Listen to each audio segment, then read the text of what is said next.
The Church of Scientology is now bracing for a massive protest, one largely organized over the internet.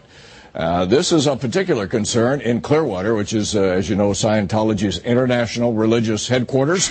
And our Pinellas reporter, Steve Nichols, is in downtown Clearwater tonight. What's the reaction there, Steve, to this? Well, I'll tell you what, John, a spokesperson for the church says it is very concerned. So do their attorneys in court asking for a temporary restraining order. Outside of the courthouse, this battle, as you mentioned, is being fought largely over the internet. But the church claims there's a very real threat of violence out here in the real world.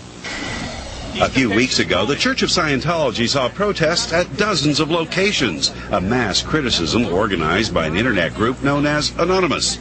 Now, as Scientology celebrates the birthday of founder L. Ron Hubbard, Anonymous says it will do it again this weekend. And now, you should prepare yourself to be humiliated yet again.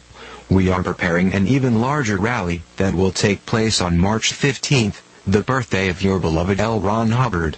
But the church is fighting back, asking a Pinellas judge for a 500-foot buffer between any protesters and the events it has planned this weekend. It claims over the past month, churches have received 300 million threatening emails, 22 bomb threats, like this one in San Francisco, and at least 8 death threats. The request for injunction also cites numerous acts of vandalism against church properties. But this afternoon, that request was denied by a judge, for the moment giving Anonymous the last word. I laugh at you now, as you make threats of litigation against those who were identified in news reports.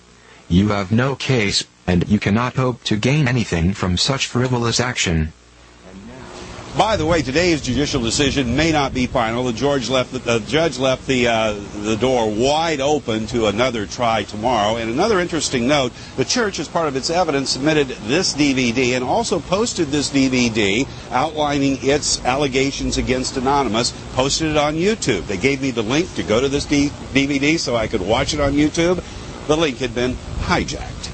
John? You know, those pictures are rather odd, Steve, but I'm thinking about the internet here being the source of a large part of the distribution of information about calling a protest. How do you judge how many people are going to respond to that?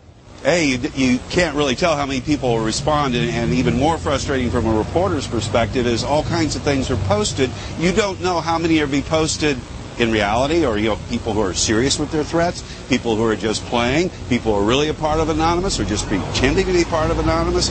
There are even some threats being made by people who claim to be members of the Church of Scientology. It's all on the internet. Who knows?